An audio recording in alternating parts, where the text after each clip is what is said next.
Hello, friends. It is time for that time of the year where we need to update and organize our iPad. So this is for all of you to follow along.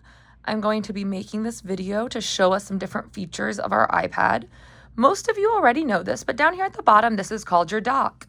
On the left-hand side of your dock, those are the things that will be staying there at all points. These stay, and they should be your most important apps that you use all the time. This right-hand side of your dock are things that you have used recently. Therefore, this side will change often. The first thing I need you to do is make sure that you have 3 apps in your dock. These are very important things that we use all the time, and it's important that you also have these down there for us to help you with. One of those things is eSchool. eSchool can be used just like Safari, and it can also be used to get to your illustrative math, your ST math, your STAR testing, and all of those things. But instead of going to ST math, instead, I could just click up here and go ahead and type in like puppy pictures if I'm doing a puppy project. Puppy pictures if that's what I would like to search for my project. Remember, this is for school because our iPads are used for what? That's right, education, school and education. Anyone else? Is there anything else iPad should be used for? That's right, math, reading. Wait a minute, those are school and education. I'm glad we are all on the same page. So eSchool is something you should all have down in your dock. Another thing that we should all have in our dock is settings. This settings is helpful for your tech helpers, for Mrs. Robinson, your teacher, or me, Miss Weedock, when I am trying to help you figure out what's wrong with your iPad. Settings needs to be down here. Settings in eSchool are a must. Another one that is very helpful is your camera. Why, you ask? Well, because we take a lot of pictures of QR codes, of projects, of different things. This is also an easy way to get to your camera roll as well if you need to go check that out. So again, those 3 things should be in your dock.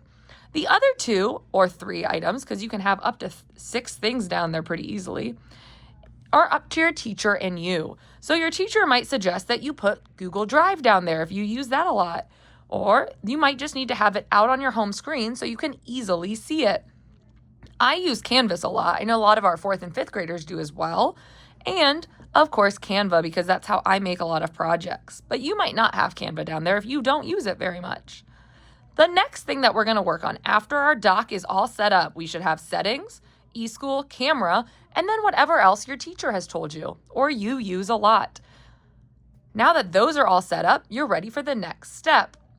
As you see, my friends, these apps are jiggling. That means that I can edit them. When I click and hold one, that's how I get it to edit. I just keep clicking it until it all starts to shake. A really cool feature that students don't know about is I can actually move multiple apps at the same time by clicking one, and with my other finger then, I'm going to select the other ones I would like to move. The only catch is if you move everything out of a folder, when I let go of them, it will create a folder again. So if you're trying to move something out of a folder, I would suggest to tap on everything that you want to remove, but at least leave one in there. So that is a general rule of how we move our apps. For example, this one right here, this says Bingo, Book Fair Bingo. That is a new app that we create each time we have Book Fair Bingo. So I can go ahead and click that delete sign and delete that off my home screen. I do not need that. The next thing that you're going to all be creating is a do not use app. Or do not use folder, I'm sorry. This folder should contain different apps that you have on your iPad that you don't use. This is an easy way to get rid of things later, but for right now, it's helpful to just put them all in a folder that we do not use. So that way, when we do need them, we can pull them out, or our teacher can take a look at these and make sure that there's not any ones that we want to get rid of off of our iPad. So for example, like the clock app, I still need that, but I don't use the clock app. You probably use it more than me, so you might leave it on your home screen. That's totally fine. Remember, this iPad is to help you. It's to make your learning efficient. What does the word efficient mean, friends? That's right. Something fast, quick, speedy.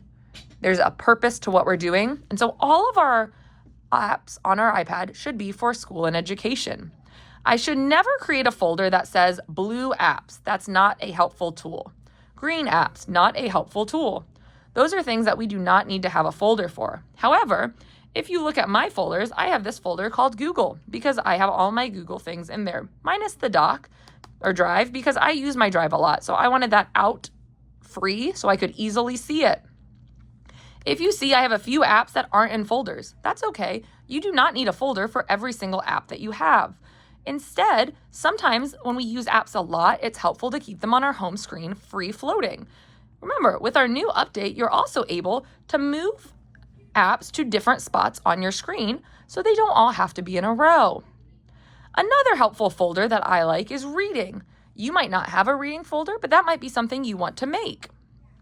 Creation. These are different apps that I use to make things, to create different projects. So that was a folder that I created that was creation. Again, we're all going to make a do not use folder or a not using folder or a hold folder, whatever you want to call it, but we're going to make that on our screen as well. Once these are all done and your apps look good, your teacher has given you the thumbs up to move on to the next step, this is when you can choose 2 widgets to add to your home screen. When I add a widget, they can look all different ways. A lot of you have widgets already on there that you don't actually need. For example, you might have the weather widget on there that even says a different city. That widget that might look like this is not very beneficial if you do not have the right city on here. So, if you have a widget that you're not using, you're going to click and hold it and remove that widget. Remove widgets that you don't need, and instead pick 2 widgets or 0, 1, 0, or 2 is the most to add to your screen that you can use. These are things that will be beneficial to your learning. For example, I know a lot of you always ask your teacher what weather it is or how cold it is outside. So the forecast would be a really good widget for you to have so you know when you go outside for recess what the temperature is going to be. If you look up here and it does not say Hilliard, the best way to do that is to tap, we're going to click and hold the app and say Edit Widget. When I edit this widget, instead of saying my location, I'd suggest to type in Hilliard and it should bring up Ohio. Then we will see the weather for Hilliard, Ohio. That's a helpful widget. There are widgets on there that do not make sense, such as the stock market. We do not need to know what the stock market looks like, so that is not a very beneficial widget for you. The battery percentage, probably not very beneficial because your battery's already up there. If you use the To-Do app, maybe that would be helpful, but probably not. So the only widgets that we need on our home screen are things that we will actually be using for our learning. So keep that in mind. The weather app is about the main widget that I think we should have on our iPad. When we're good with all of our screen, we have the dock looking the way we want it to. We have folders created to help us find apps efficiently. The last thing to do is to make sure that you don't have tons and tons of extra pages. We should have a maximum of 2 pages on your iPad, friends. You don't need more than that because we don't have that many apps at our school that we use. So 2 pages of iPad apps is plenty. The last thing that we'll do to help clean up our iPad today is we will go into our Photos app, and you should be able to find it super easily because you've just organized your whole iPad. If not, you can pull down from the top and type in Photos, and it should bring up your Photos app. This is where we're going to go through and delete old projects and videos that we no longer need. By hitting Select, you can then actually select multiple projects that you would like to delete, photos, videos, anything that you don't need on your iPad. When you select all those, you can click this delete sign down at the bottom, and it will delete those items. Again, we should not have too many photos on our iPad. We want it to be running nice and smooth. The best thing to do once we're finished with all of this is to restart our iPad so it gets a nice fresh wake up for the new year. You can click and hold your power button at the top until you see this beautiful slide to power off. Please slide to power it off to make your iPad run nice and smooth. This is something we should do every single week, maybe on Monday mornings, maybe on Wednesday mornings, or Friday afternoons. Pick a time as a class that you can turn off your iPad every week to make sure it runs smoothly. Thanks, everyone, and welcome to our new Tech Tip Help.